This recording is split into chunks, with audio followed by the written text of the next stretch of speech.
My name is Belkis Vargas. I'm 28 years old. 3 weeks ago, my mother looked me dead in the eyes and said, "Austin is about to lose everything. You're young. You can start over." I had spent $127,000 and 3 years of my life restoring my grandfather's property. I quit a $52,000 teaching job, burned through my pension, and poured every single hour into that building. Meanwhile, my brother Austin was drowning in debt from a $380,000 real estate disaster, the third time my parents had to bail him out. They offered me $50,000 for everything I built. When I refused, my mother hissed, "Don't be selfish. Family helps family." They thought I would just accept it. They had no idea my name was on 147 legal documents. Every permit, every license, every grant. And you can't give away what you don't own. Before I go on, please take a moment to like and subscribe, but only if you genuinely connect with this story. Drop your location and local time in the comments. I love knowing where you all are. Now, let me take you back. It started with a funeral. November 2019. My grandfather Henry died at 85 in his sleep, which everyone said was a blessing. I stood at the front of the small chapel in Washington, Connecticut, delivering the eulogy while my brother Austin checked his phone in the back row. My grandfather Henry wasn't a wealthy man by Wall Street standards, I said, looking out at the 40 people who'd shown up.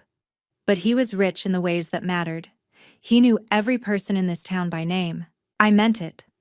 Grandpa had owned the Maple Street property since 1978. The main house, the old general store building that had been condemned for 15 years. 4 acres of land that held more memories than value. Austin's phone buzzed during the eulogy. I watched him type a response, his girlfriend Sienna shifting uncomfortably beside him. Later, I found out he'd been closing a real estate deal during our grandfather's funeral. 3 days later, we sat in Mr. Philip Brennan's office for the will reading. Brennan had been Grandpa's lawyer for 30 years. He was 68, mostly retired, with reading glasses that slid down his nose as he opened the folder. "Your grandfather's estate is straightforward," Brennan said. "The New York apartment goes to your parents, as it's already in their names. The country property has a special condition." He read aloud, "I leave my property, located at 156 Maple Street, Washington, Connecticut, to whichever of my grandchildren, Austin or Belkis, restores the property to habitable and productive use and resides there continuously for a period of no less than 3 years. Should neither meet these conditions within 10 years of my passing, the property shall be sold and proceeds donated to the Washington Historical Society." Austin laughed. Actually laughed out loud. 3 years in that dump?" he said. "Hard pass." My mother looked uncomfortable. My father stared at the table. I stayed quiet, thinking. In the parking lot afterward, Austin cornered me. "Bells, I'm saying this because I care. That place is a teardown. Grandpa lived in the past. The general store's been condemned since 2004. The house needs everything. You're a teacher making what? 52 grand? You can't afford this." He still called me Bells back then, our childhood nickname. He only used it when he wanted something. "Maybe," I said. Mom pulled me aside as Austin and Sienna drove away in his Tesla. "Don't rush into anything, honey. Maybe Austin is right. This could be too much for you." First seed. They already favored his opinion over mine. I drove past the property on my way back to New York. The general store's roof had partially collapsed since my last visit. I pulled over. Stared for 20 minutes. My phone rang. "Austin. You're not seriously considering this, right?" I didn't answer. Just looked at the building Grandpa had loved. The building where he'd given credit to families during the 2008 recession. The building that had been the heart of town before time and neglect had hollowed it out. I hung up. That night, in my tiny Brooklyn studio, I did the math. Teaching salary, $52,000. Rent, $1,400 a month. Student loans, $380 monthly. I had $28,000 saved over 6 years of careful spending. I pulled out my laptop and searched Washington CT property values. The house was estimated at $185,000, but Zillow added, "Needs extensive work," in red letters. My roommate came home. "So, what's the inheritance?" "A challenge," I said. Over the next 6 months, I thought about Grandpa. Summer visits when I was a kid. Him showing me the general store before it was condemned. The original tin ceiling, the pine floors, the hand-built shelves. "You know why I keep this place, mija?" He'd said once. "Not for money. Because when Mrs. O'Connell's husband died, this is where the town gathered. When the Patterson family lost their farm, this is where we collected supplies. Buildings can be hearts, but only if someone tends them." I'd been 20, about to start college.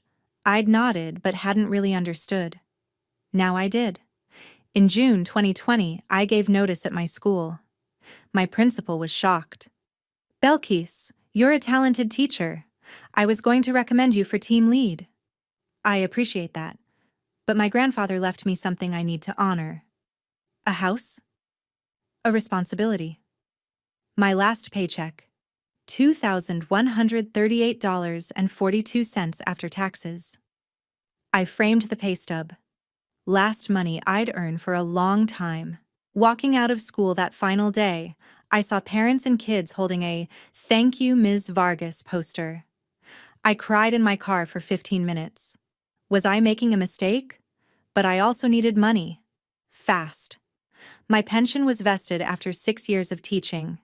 $24,100 total. I called the financial advisor. "You understand you'll pay a 10% early withdrawal penalty?" she said. "Plus income tax. You'll net about $19,000. "I understand. And you're sure?" "Once we process this, I'm sure." The check arrived. $19,042.17. I deposited it. Wrote in my journal. Burned. $5,057.83. July 2020, I moved. My parents helped, though Mom kept saying, "It's not too late to rent this out and come back to the city." I'm not coming back. For 3 years? That's a long time to put your life on hold. I'm not putting my life on hold, I'm starting it. Austin sent a text. "Good luck, Bells. You'll need it." That first night in Grandpa's house, I lay in his old bedroom. Found his reading glasses on the nightstand. I cried for the first time since the funeral. Put the glasses in my pocket. Carried them every day after. At 3 a.m., I couldn't sleep. Walked outside. Full moon. I approached the general store for the first time alone. Part of the roof was open to sky. I could see stars through it. I could fix this, or it could bury me. Morning came. I inspected the store with a flashlight. Found the condemned notice from 2004. Found the structural engineer's report in Grandpa's files. Roof failure imminent, east wall compromised, foundation settling, recommend demolition. But I also saw original tin ceiling mostly intact. Pine floors salvageable under debris. Hand-built shelving warped but beautiful. I called a local contractor. Joe Castellano. Neighbor had recommended him. "I'll be honest," Joe said, walking through. "This is a teardown." "What if I don't want to tear it down?"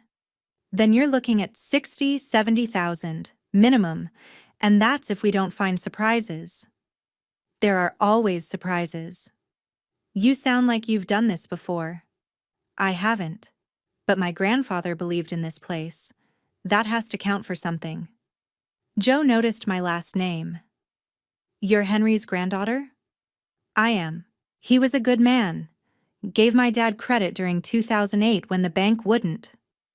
First indication that Grandpa's reputation mattered here. As Joe drove away, I saw Mrs. Ruth Donovan watching from her porch next door. 71 years old. Lived there since 1989. She waved. I waved back.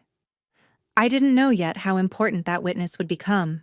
I spent August and September 2020 researching historic preservation grants, National Register of Historic Places, Connecticut State Historic Preservation Office. The store qualified. Built 1852. Architecturally significant. Cultural importance. But applications required architectural drawings, historian reports, detailed budgets. Things that cost money, I didn't have. I called the State Preservation Office. The grant maximum is $35,000 for structures like yours, the officer said. But I have to tell you, we get hundreds of applications and fund maybe 15%. What makes an application competitive? Community impact. If you can show this restoration serves a public purpose, museum, community center, something beyond private residence, you have much better shot. What about a business? Even better. I'd been living there 2 months. Clock was ticking. 3 years of continuous residency. Every day mattered. I drafted my first grant application. Under Project Purpose, I wrote, to restore the historic Maple Street General Store and create a community cafe and market, serving Washington and surrounding towns. First time I'd said out loud what I wanted to build. It felt real and terrifying. April 2021. The email came at 7 a.m. Congratulations, your application for $35,000 has been approved. I screamed, called my parents. That's great, honey, Mom said, but that's just the start. Austin texted. Nice, free money. Not free. I'd spent months on that application.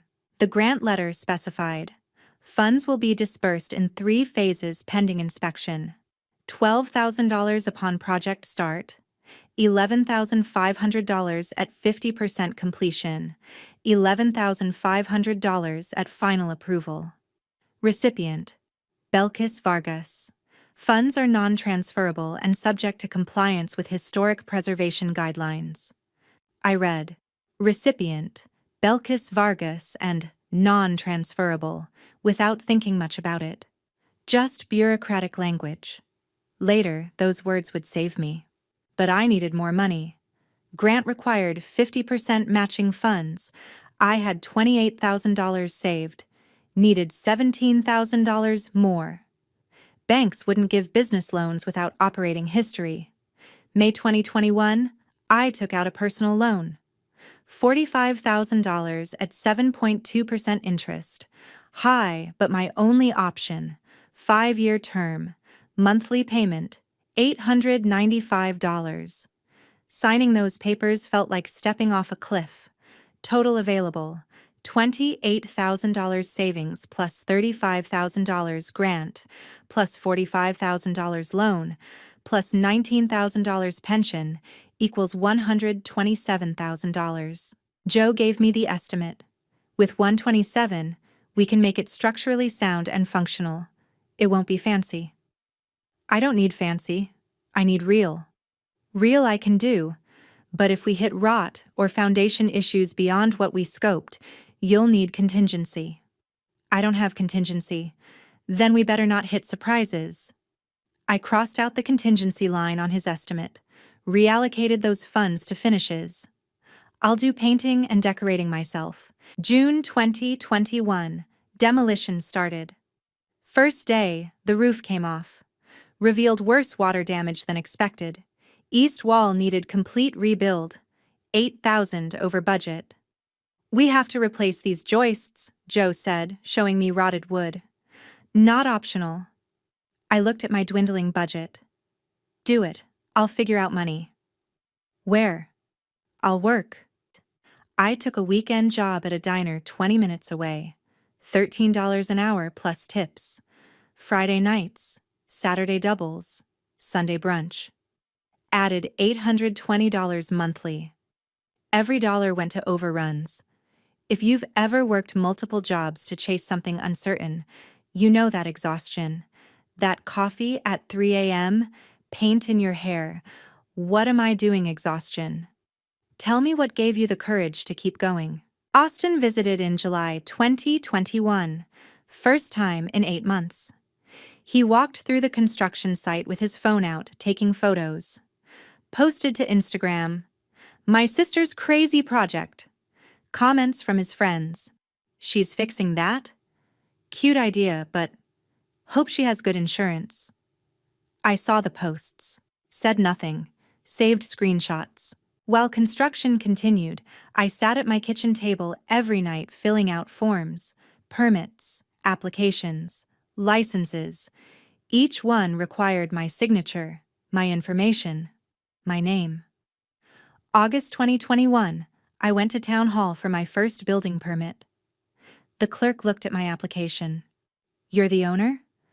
"I will be. It's in my grandfather's will. 3 years residency and restoration." "So, technically your parents own it now?" "Technically, but the will specifies I'm the one restoring it. Permits should be in my name." "Works for me. Just need your signature here, here, and initial here." I didn't ask my parents to co-sign anything. Didn't occur to me I should. I was doing the work. Seemed natural permits were mine. Later, this casual decision would save me. Over the next months, I filed document after document, building permits and amendments as construction evolved, demolition permits, zoning variants to change use from residential to commercial, historic landmark applications, each signature, Belkis Vargas. I bought a binder, created labeled sections, building, health, business, historic preservation. Organized like a teacher's lesson plans, that binder would become Exhibit A. By December 2021, construction was 80% done. New roof, restored walls, original tin ceiling cleaned and repaired, pine floors refinished. I worked alongside Joe's crew when I wasn't waitressing.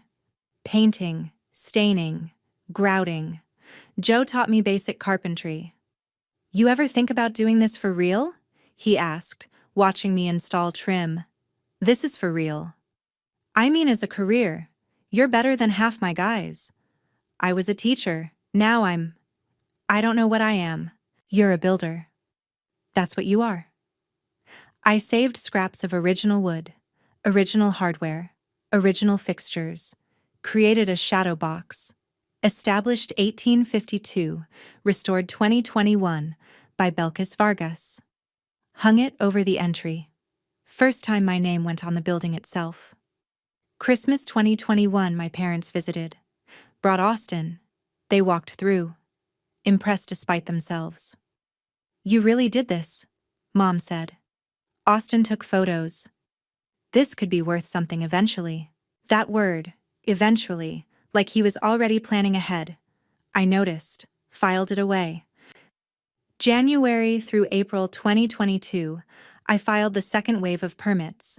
Health Department, Fire Marshal, final building inspections, business formation, insurance. The health inspector came in February. "And the business owner is?" he asked, filling out paperwork. "Me, Belkis Vargas. You'll need food service manager certification, ServSafe course. Already scheduled, March 5th. Liquor license? Applying next month, beer and wine only. Smart, easier approval. You've done your homework." I've done nothing but homework for 2 years. The liquor license application took 18 months to process. I applied in March 2022. Wouldn't get final approval until September 2023. Required a $15,000 bond, background checks, inspections, all in my name. March 15th, 2022, I received the final certificate of occupancy. I'd lived there continuously since July 2020. 20 months down, 16 to go. I texted Austin, "CO approved, store opens in 10 months. He responded, "Nothing else." By December 2022, I'd filed 147 separate documents, every building permit and amendment, every health inspection and certification, every business license and registration, historic preservation applications, grant contracts, loan documents, pension withdrawal forms, insurance policies, LLC formation, bank accounts, utility transfers, vendor contracts, 147 pieces of paper, every single one with my name, Belkis Vargas. I didn't know yet that this obsessive documentation would be my fortress. January 5th, 2023. Opening day. I'd invited 40 people. 60 showed up. Parents came with flowers. Austin came with Sienna, who looked bored within 5 minutes. The local newspaper sent a reporter. "What inspired this project?" she asked. "My grandfather. He believed buildings could be hearts of communities. I wanted to prove he was right." "How long did this take?" 2.5 years. $127,000. And more coffee than I can count, Austin interjected. "Family project. Our grandfather left us the property," I corrected gently. "He left it to whoever would restore it. I'm the one who did." His smile tightened. Sienna pulled him toward the pastry case. By noon, I'd sold out of pastries. Revenue day 1, $680. I taped the first dollar bill to the wall. Wrote the date. January 5th, 2023. We begin. Closing up, I found an envelope on the counter. Inside, a $100 bill and a note in Dad's handwriting. "Proud of you, mija." "Dad," I cried. At that moment, I still believed they supported me. I didn't know that in 13 months, they'd try to take it all. The Washington Bee ran a front-page feature January 12th. "Teacher trades classroom for cafe, restores town landmark." The article mentioned my investment, $127,000 from personal savings, loans, and grants. Mentioned my sacrifice. Quit her teaching job, worked multiple jobs to fund the restoration. My parents called.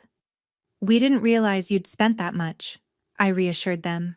"It's an investment, it'll pay off." First 6 months were hard. Some weeks, revenue barely covered costs. I took no salary. Worked 70-hour weeks. I tracked everything on a spreadsheet. Color-coded. Red, losing money. Yellow, break-even. Green, profit. May 18th, 2023. I got my first green day. I celebrated alone with ice cream. June 2023. Connecticut Magazine ran a feature. 4-page spread. Professional photos. My face on the cover under the headline, "Women Rebuilding Rural Connecticut." The article quoted me. "I burned through my pension. Lost $5,000 in penalties and taxes. My financial advisor told me I was crazy." Included a financial breakdown chart. $127,000 total investment minus $35,000 grant, non-transferable to Belkis Vargas. $45,000 loan, $28,000 savings, $19,000 pension withdrawal after penalties. Business got a 40% bump in June. Austin called the day the magazine came out. "Hey, saw the article. Looks great. Listen, random question. If you ever wanted to sell, what do you think the business is worth?" I laughed. "I'm never selling, Austin." He laughed too. "Of course not. Just curious." I hung up feeling uneasy. Couldn't explain why. July 15th, 2023, I realized something important. I'd lived there continuously for exactly 3 years, July 2020 to July 2023. I'd met Grandpa's will requirement. I was eligible to request deed transfer, but I decided to wait. Business was still finding its footing. I'd ask once we hit $200,000 revenue. Felt more stable that way. That delay nearly cost me everything. By 2024, business stabilized. Revenue, $152,000. Finally profitable. I started paying myself a modest salary, $2,800 monthly. I called my parents in September. "Business is really good," I said. I'm finally profitable. That's wonderful, Dad said. We knew you could do it. Did they? I remembered them saying I should come back to the city. That same week, Austin called. Can I visit the cafe? Bring some friends up from the city? I was surprised but pleased. Of course. He came with 3 men in expensive suits, asked lots of questions about revenue, profit margins, customer base, operational costs. I thought they were just interested. They were assessing. What I didn't know, Austin's real estate deal was collapsing. October 2024, his Brooklyn warehouse conversion stalled. He'd borrowed $300,000 from private investors, put in $80,000 of his own money. Total, $380,000 invested. Plan, convert to luxury condos, sell for $950,000, split the profit. But interest rates had spiked to 7.5%. Young professionals couldn't get mortgages. His buyer pool evaporated. Building was 60% complete. Needed $120,000 more to finish. He didn't have it. November 2024, his contractor filed a mechanics lien for $85,000 in unpaid work. Austin's credit cards, maxed at $35,000. Total debt, $500,000. Current asset value of the half-built warehouse, $280,000. He was underwater by $220,000. And he started visiting my parents every weekend. Previously, he visited 3, maybe 4 times a year. Thanksgiving, Christmas, maybe summer. Now, every Saturday, brought expensive wine, took them to dinner. I called my parents Sundays. They'd mention, "Oh, Austin was just here." December 17th, 2024. I called Mom. "Austin's visiting a lot lately. Is everything okay?" "You know your brother. He likes to check in on us." "Since when?" Defensive. "What's wrong with a son visiting his parents?" "Nothing. It's just unusual for him. Maybe he's maturing. Not everything is suspicious, Belkis." But something was wrong. Christmas dinner 2024 at their apartment.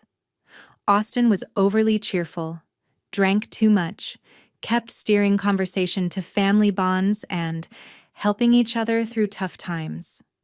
After I left, Austin stayed 2 more hours. That's when he first asked them for money.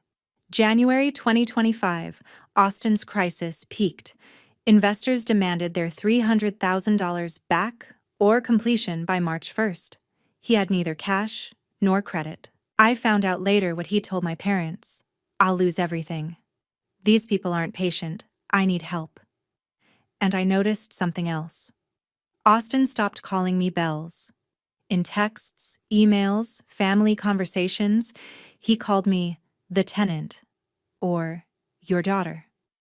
December 18th group text. "How's the tenant doing with her little coffee shop?" I responded, "The tenant? You mean me?" Just joking around. But it wasn't a joke. It was depersonalization. Easier to take from the tenant than from Bells. I started documenting, screenshots, notes. Didn't know why yet. Just instinct. Teacher training. Document everything. January 12th, 2025, Austin met my parents for lunch in Manhattan. I learned the details later, but this is what happened. "The property Dad's father left," Austin said. "It's been 3 years. Belkis met the conditions." "We should probably start the transfer process," Dad said. "Or hear me out. What if there's a way to help both of us?" "What do you mean?" "Belkis has her business. She's doing fine. She doesn't need property ownership to keep running the cafe, right? What if you gave me the property? I rent the building to her at a fair rate, and we both win." "Austin, that's not what Grandpa intended. Grandpa wanted the property to be productive. It is. Belkis made it productive. Mission accomplished. Now the question is, which of your kids needs the asset more?" January 18th, they consulted a lawyer. Not Mr. Brennan. Someone Austin found online. Theodore Klein. 3.2-star reviews. Klein told them what they wanted to hear. Your father's will said the property goes to whichever grandchild restores it and lives there 3 years. The daughter did that. But you haven't transferred the deed yet.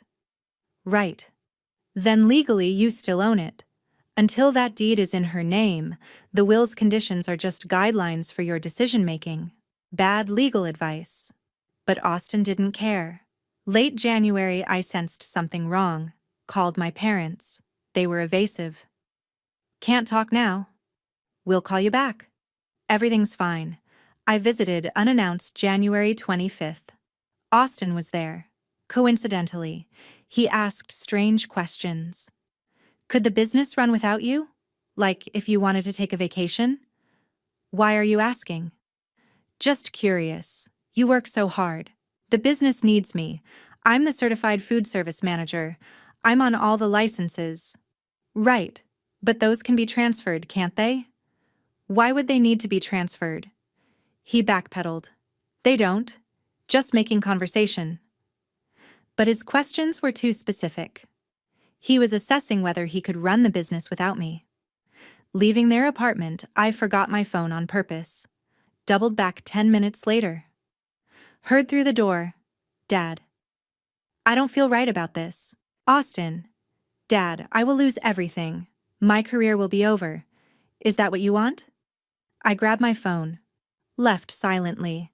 Hands shaking the entire drive home. February 10th, 2026.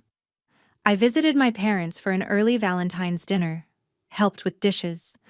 Took out the trash. In the garbage bag. Crumpled yellow legal pad pages. Instinct made me pull them out. Smooth them. Read. Dad's handwriting. Austin's situation. Urgent debt. Approximately $500,000. Our savings. $85,000. Not enough. Assets we control. 1. NYC apartment. Worth $2.6 million. Our retirement home. 2. CT property. Worth approximately $350,000 plus business value. Theodore's advice. Technically still our property until deed transfer. Can distribute as we choose. Will is guideline, not binding. Offer Belkis settlement. $50,000 to avoid lawsuit. Options. A. Sell NYC apartment to give Austin $280,000 till we lose retirement. B. Give Austin CT property to he rents to Belkis to both kids. Helped. C. Give Austin both to Belkis gets $50,000 cash. Austin pushing for C. Says Belkis is young, can start over. Can we live with this? That last line. Can we live with this? Dad was uncomfortable, but not uncomfortable enough to say no. I photographed every page, hands trembling, walked back inside. What is this? Mom went pale. You weren't supposed to see that. When were you going to tell me? We wanted to have a nice dinner first, then talk after. A nice dinner before you steal my life? I left. 2 days later, they texted. Family dinner, Sunday, February 15th, 6 p.m., our place. We need to discuss Grandpa's property. Please come. I debated skipping, but I wanted to hear them say it out loud. Mrs. Donovan gave me advice. Listen more than you talk. Let them reveal themselves. When they're done, say one thing. I need to think about this. Then call a lawyer. Before leaving for New York on February 15th, I emailed scanned copies of every document to myself, my accountant, and Mrs. Donovan. Subject line: If anything happens to me or my business, 5:55 p.m. I parked outside their building, sat in my car. Deep breath. This was it. I arrived at exactly 6 p.m. Austin was already there with Sienna. Mom overdid the hospitality. Honey, I made your favorite, chicken mole. Austin, overly friendly. Bells, good to see you. He hadn't called me Bells in months. Dinner was painfully tense. Everyone ate too fast. Mom kept refilling wine glasses. Dad checked his watch 3 times. 7:15 p.m., Mom to Sienna. Dear, would you mind giving us some family time? Just boring estate paperwork. Sienna looked relieved.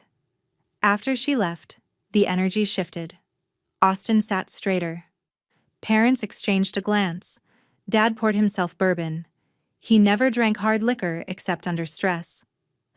Mom pulled out a folder. Belkis, honey, we need to talk about your grandfather's property. Okay. You know we love both our children equally. Do you? That's not fair. Then why does this feel like an ambush? Austin. Nobody's ambushing anyone. We're family. We're just working out some logistics. Logistics. Corporate speak. Not your future. Logistics. Mom opened the folder. Inside, printed documents. I saw my business name upside down on one page. My stomach dropped. Dad started. We know you've put work into the property. The $50,000 acknowledges that. My voice came out flat. I put $127,000 into that property. Well, honey, some of that was a grant. Not technically your money. A grant I applied for. That I qualified for. That has my name on it as non-transferable recipient. Dad pushed forward. The point is, your brother is in real trouble. Not, business is slow trouble. He could face legal action. Austin. These aren't patient people, Bells. I could lose everything. You made bad investments. That's not my problem. Family helps family. I laughed. No humor in it. So family helps family. So where were you when I was working 3 jobs to afford roof repairs? Where were you when I was painting at midnight? Where were you when I almost lost the grant because the paperwork was too complex and I couldn't afford a consultant? I offered advice. You posted jokes on Instagram calling it my sister's crazy project. Mom flinched. Brief moment of recognition. But Dad kept going. Belkis, you're 28 years old, you're young. You can start over. Start over with what? I invested everything. My savings. My pension. Which I cashed out early and lost $5,000 in penalties. I have $3,200 in my bank account right now. You'll have $50,000. I did the math aloud. I put in $127. You're offering $50. That's a $77,000 loss. Pause. Plus 3 years of my labor at market rate for skilled restoration work. $50 an hour, 60 hours a week average. That's another $468,000. Pause. Plus, I gave up my teaching career. Lost wages of $156,000 over 3 years. Pause. What's that worth? Silence. Dad refilled his bourbon. Mom looked at her hands. Austin broke the tension. Or, alternative, you could rent your business from me. $3,000 a month plus 20% of revenue. You'd keep doing what you love. I'd get income to help with my situation. Win-win.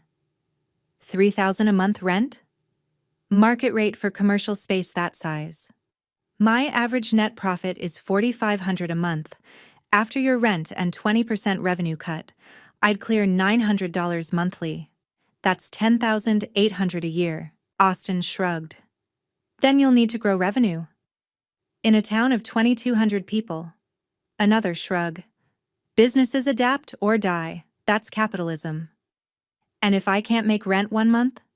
Standard commercial lease terms. 3 months delinquent, I terminate and find new tenant. You'd evict me from the business I built. I'd evict a tenant who isn't fulfilling lease obligations. That's business, not personal. I turned to my parents. And you're okay with this?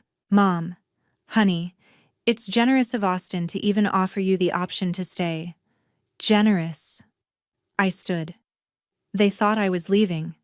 Instead, I sat back down, looked at each of them. I need you to answer something honestly. Look at me and answer. Silence. If I were a son, if I were the one who restored Grandpa's property, built a business, met every condition in the will, And Austin were the daughter who'd failed 3 times and needed to be bailed out again. Would you do this? Would you take my business to pay his debts? Dad. That's not a fair question. Yes, it is. Answer it. Mom. It's not about gender. Then what is it about? It's about need. Austin needs help right now. You're stable. I'm stable because I worked myself to exhaustion for 3 years. He's unstable because he made reckless choices. Why does his failure earn him my success? Austin. I didn't fail. The market shifted. I didn't look at him. Mom. Dad. Would you do this to a son? Long silence. Mom quietly. We're trying to help both of you. That's not an answer. Dad. Belkis, please.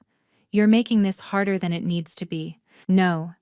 You made this hard the moment you decided one child's mistakes matter more than the other child's achievements. Pause. How much have you given Austin over the years? In bailouts? They exchanged a glance. I already know. I talked to cousin Melissa. $30,000 in 2018, $35,000 in 2020. You've given him $65,000 in 6 years. Austin. Those were loans. Have you paid them back? Silence. That's what I thought. And now you want to give him my inheritance, worth hundreds of thousands, to bail him out a 3rd time. Mom. We were going to tell you about the other help eventually. When? After you took my business? Dad stood, angry for the first time. This is our decision. We're your parents. The property is legally ours until we transfer it. We have the right to decide. I stood too. We'll see about that. Mom's voice rose. Belkis, please. Austin is about to lose everything. You're young. You can start over. Start over and build what? Another business you'll give to your son? Mom, hissing now. Don't be selfish. Family helps family. I stared at her. Long beat. You're right. Family does help family. Real family. I'm going to go find mine now. Austin. Bells? Don't be dramatic. Don't call me that. Ever again? I picked up my coat, closed the door quietly. The quiet was more devastating than slamming it. I got to my car, sat in the driver's seat, hands shaking. I didn't cry. Too angry. Started driving. 10 blocks. Pulled over. Called Mrs. Donovan. 9:30 p.m. What did they offer? $50,000. Or I can rent my own business from Austin for $3,000 a month. Lord have mercy. What did you say? I said we'll see about that.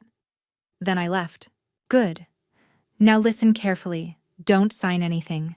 Don't agree to anything verbally, even if they say it's just preliminary. Nothing. Okay. Tomorrow is Monday. President's Day. Offices closed. Tuesday morning. First thing, you call Mr. Brennan, your grandfather's lawyer. Can I hold out until Tuesday without caving? Can you? Yes. I believe you. Now come home. I drove the rest of the way. Arrived 11:15 p.m.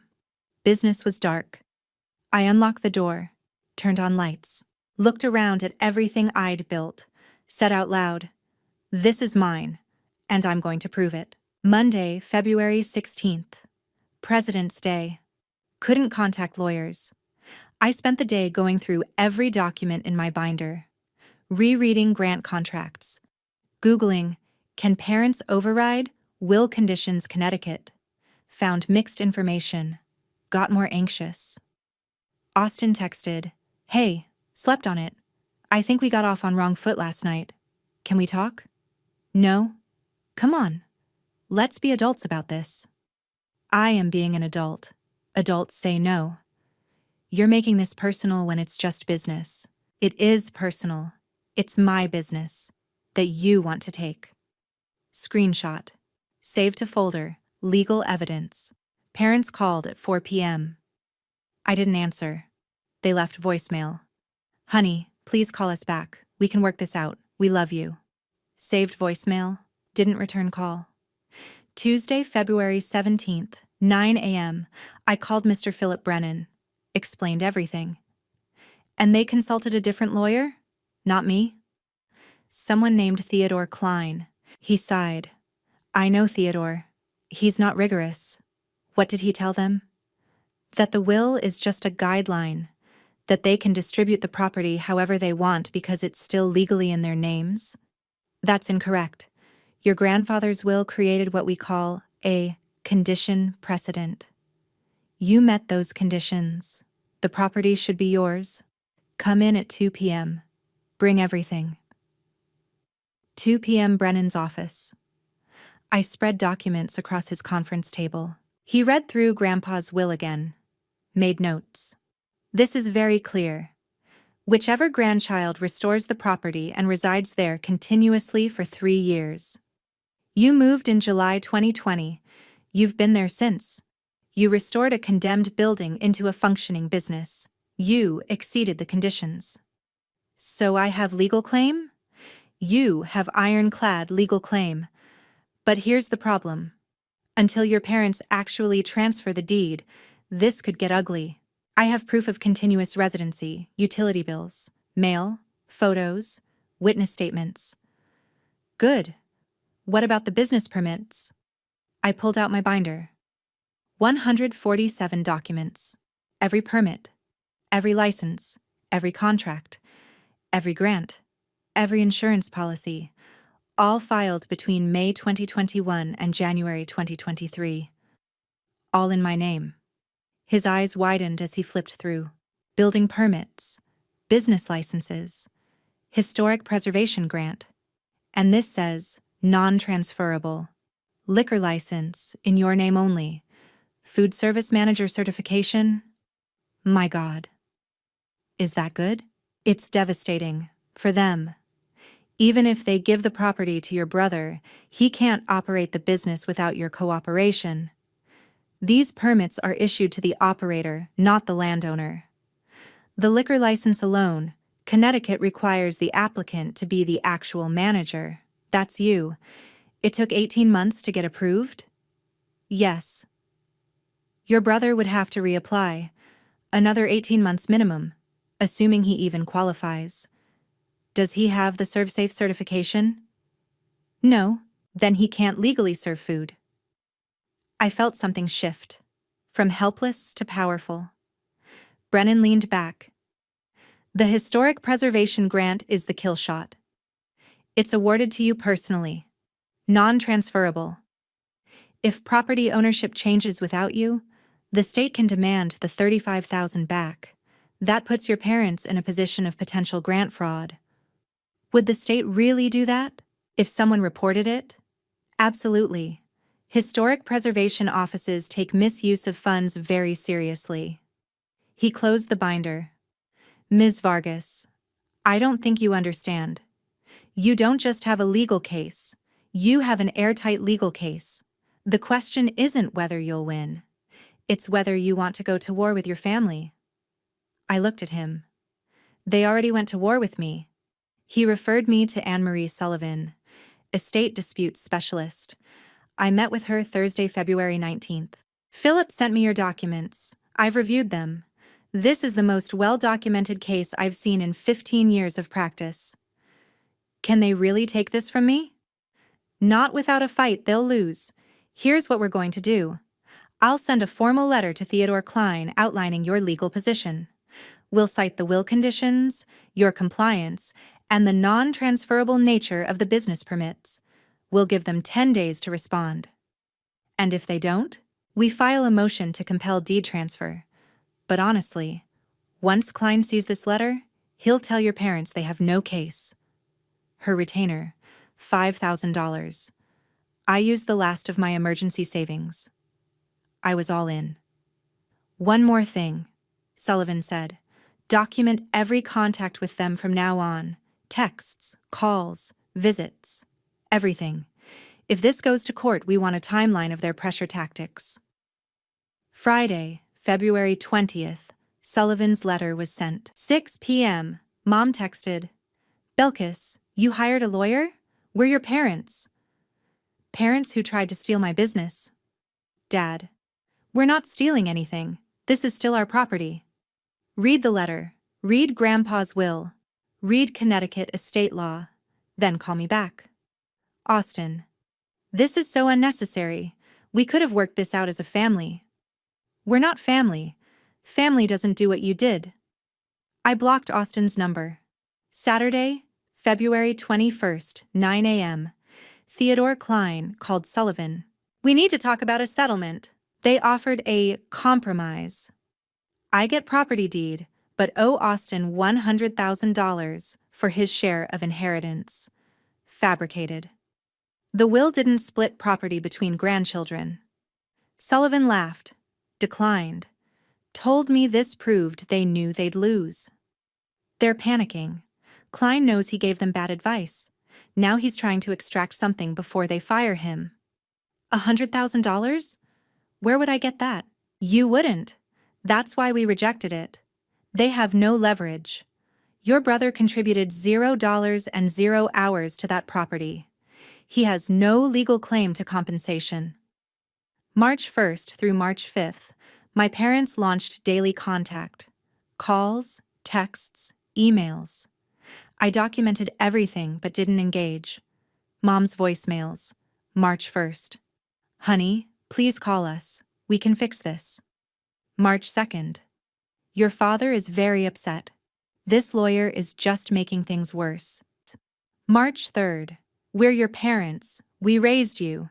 This is how you repay us? March 4th. Austin is really struggling. Do you want your brother to go to jail? March 5th. Fine, be stubborn. But you're breaking this family apart. Escalation from pleading to guilt to blame. Classic manipulation. I saved every voicemail. March 5th evening, Dad showed up at the cafe unannounced. I was closing up. He knocked. I locked the door between us. Through the glass. Please, just talk to me. Everything goes through my lawyer now.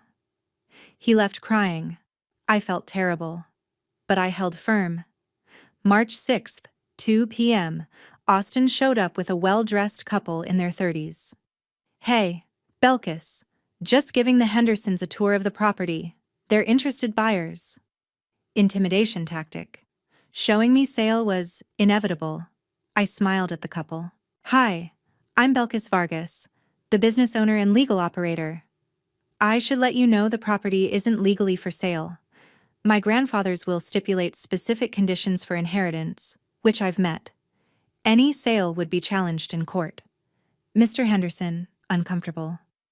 Oh, Austin, you didn't mention.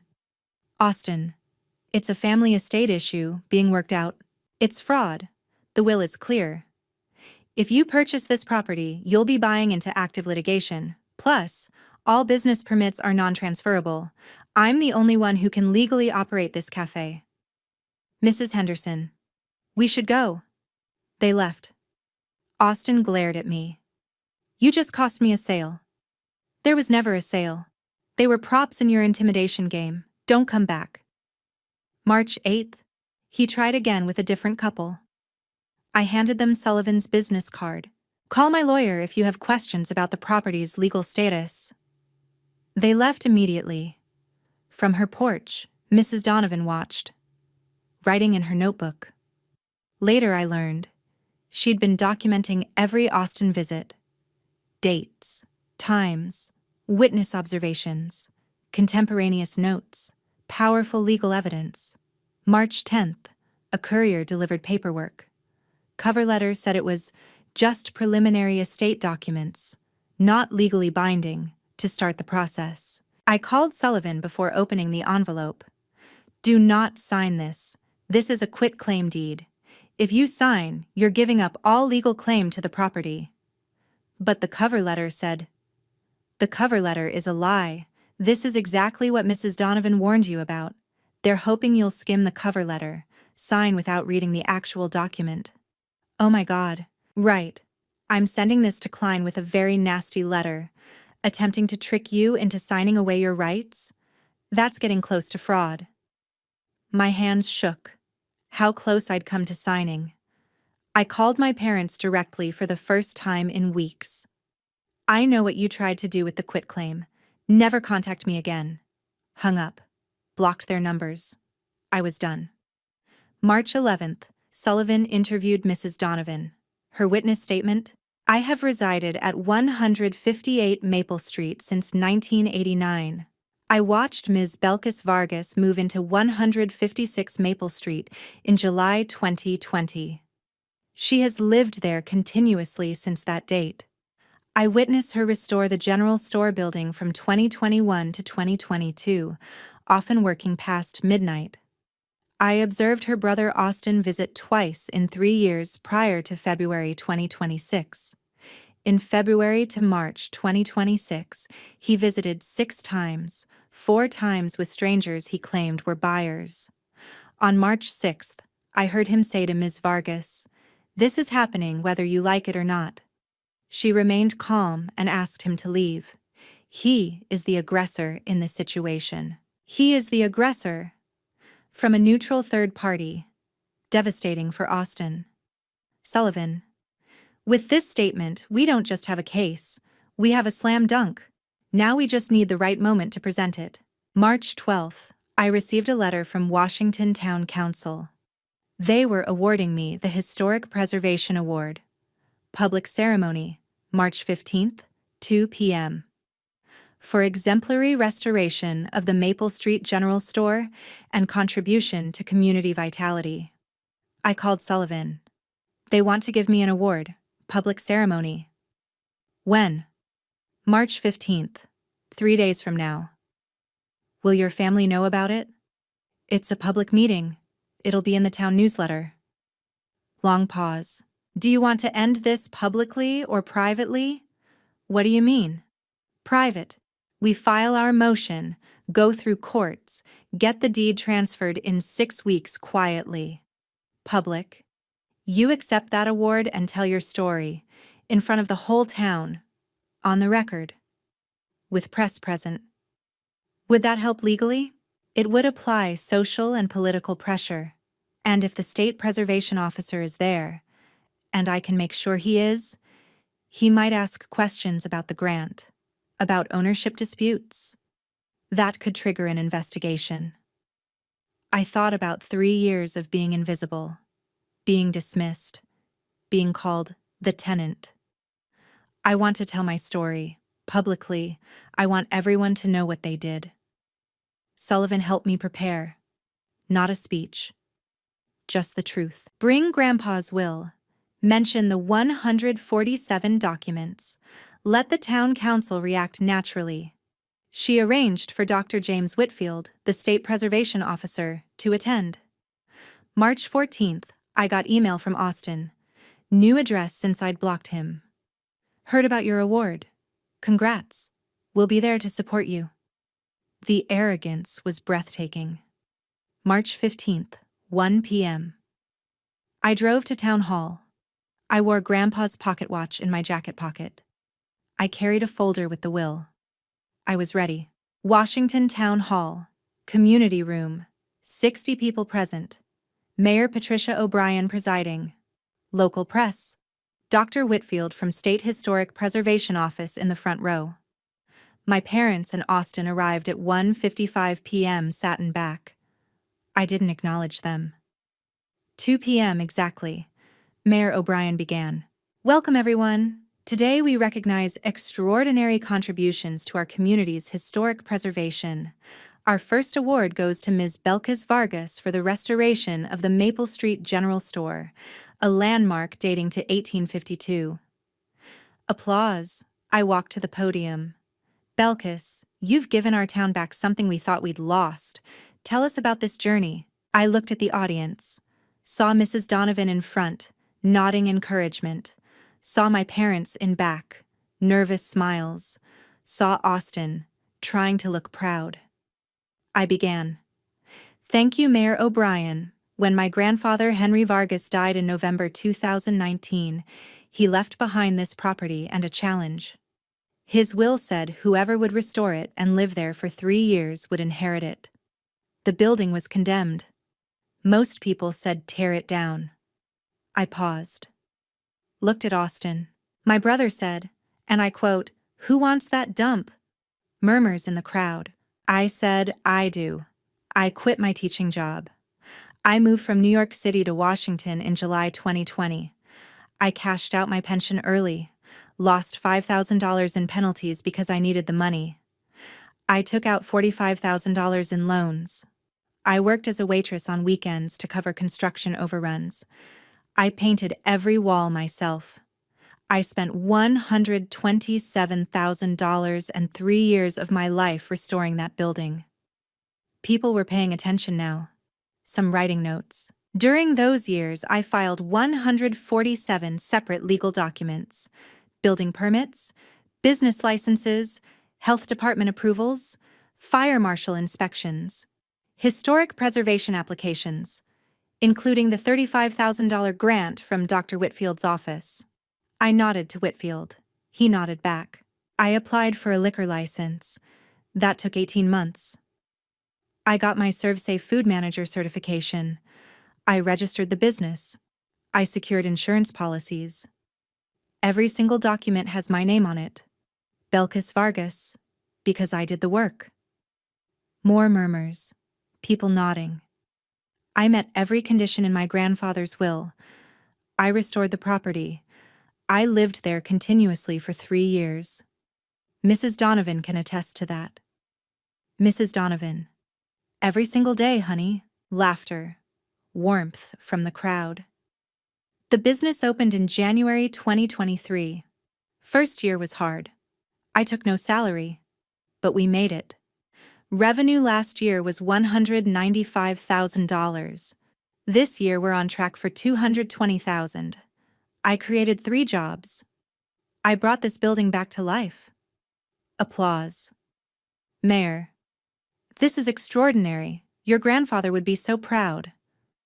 Some people agree, others have different ideas. The room shifted.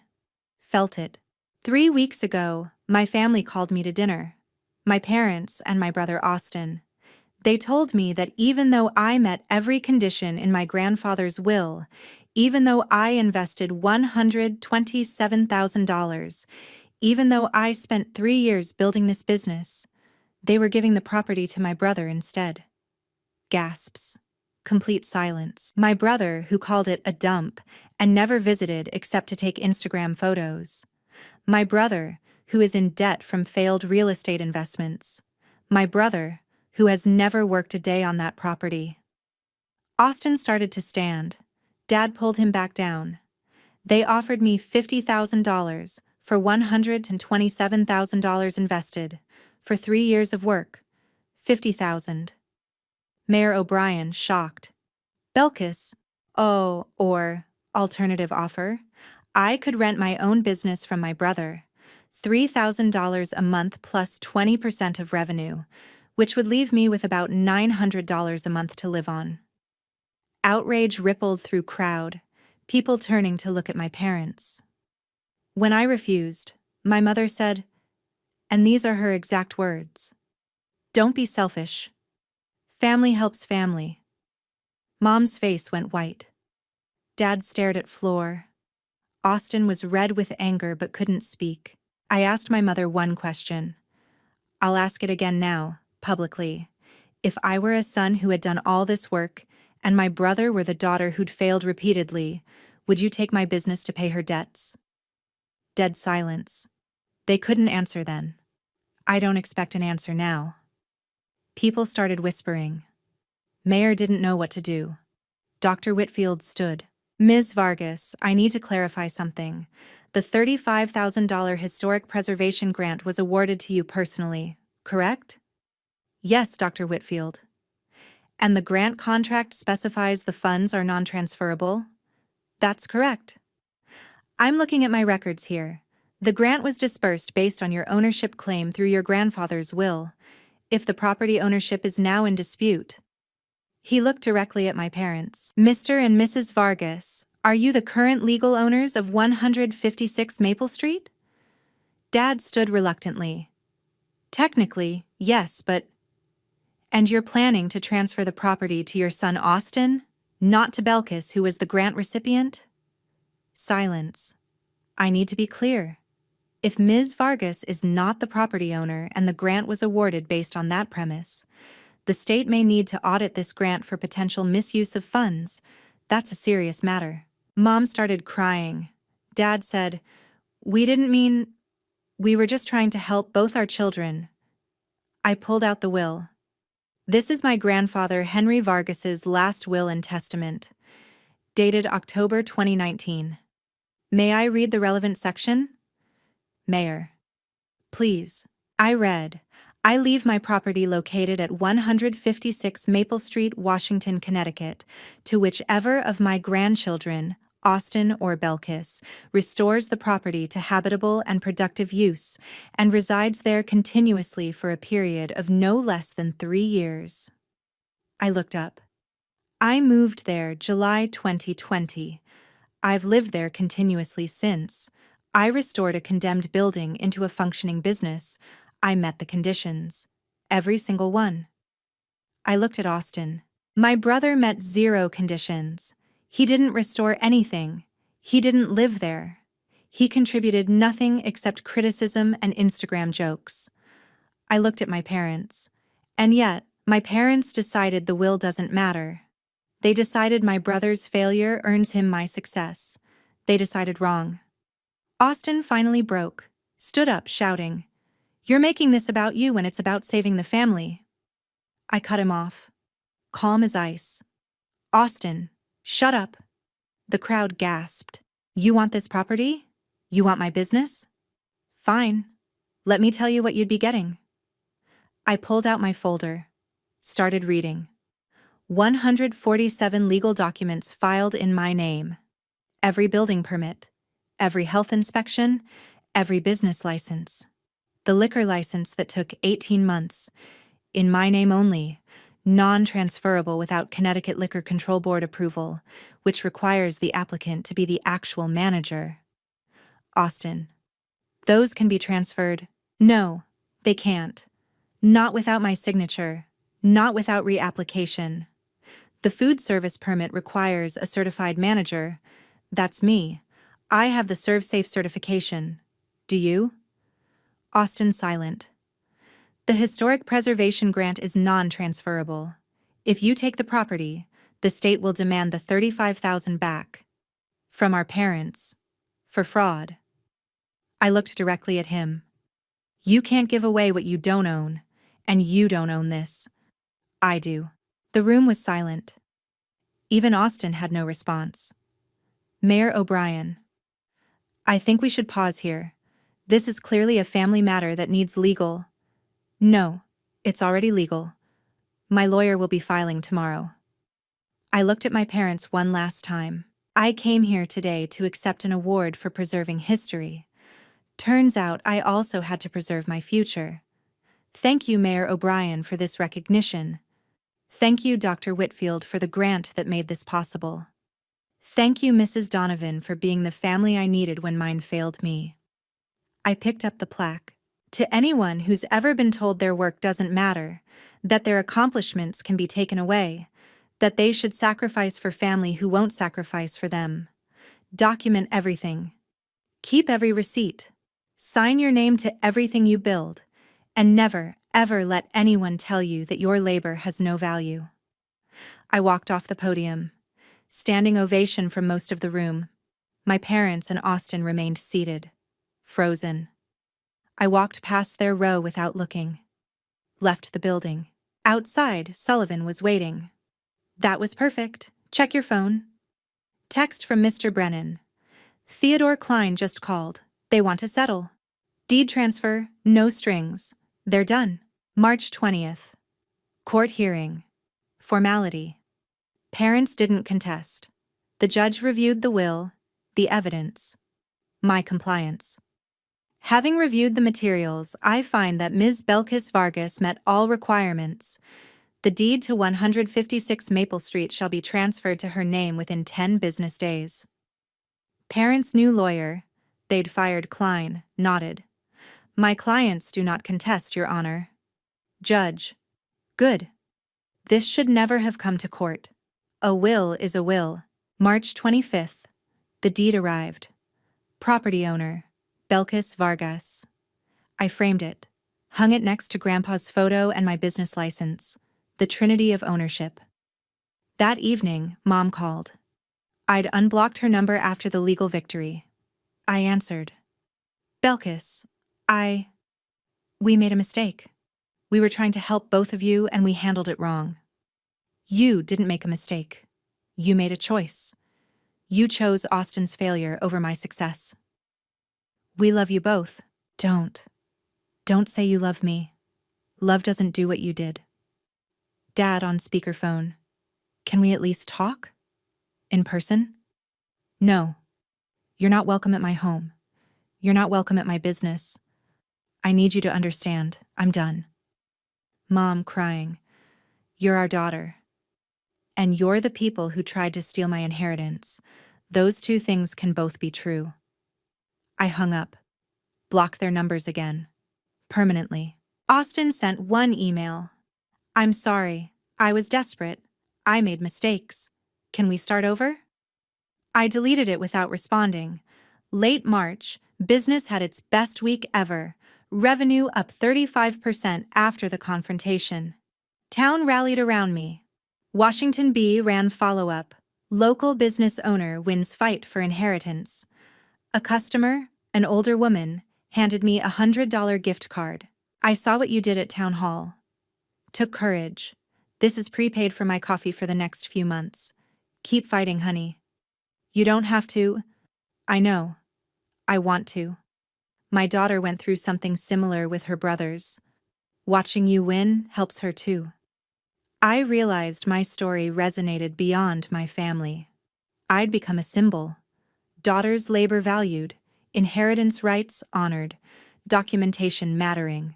If that resonates with you, if you've had to choose yourself over family who didn't choose you, you're my people. March 31st, spring afternoon. I visited the cemetery, brought coffee from the cafe, sat cross-legged on the grass at Grandpa's grave. Hey, Grandpa, I brought you coffee. From your store. Well, my store now. Legally. I sipped my own cup. I did it. I restored the building. I lived there 3 years. I made it productive. I met every condition. Birds chirping, wind in the trees. And then I had to fight for it anyway. I touched the gravestone. Your son tried to give it to Austin instead. I don't think you'd be surprised. You knew Austin was reckless. That's why you wrote the will the way you did. You knew. Pause. I kept every receipt, just like you taught me. 147 documents with my name on them. That's what saved me. My voice cracked. I wish you were here. Not just because you'd be proud, but because you were the only one who saw me. Really saw me. The only one who believed I could do hard things. I wiped my eyes. I'm okay now. The business is good. The town supports me. I have Mrs. Donovan. I have friends. I don't have my parents or my brother. But I have me, and I have your legacy. I stood, brushed grass off my jeans. Thank you. For the house. For the challenge. For believing in the right grandchild. I placed my coffee cup on the gravestone base, turned to leave. Over my shoulder. Some families are built on blood. The real ones are built on respect. I drove away. Spring sun warming the cemetery, the building I saved visible in the distance. I was home.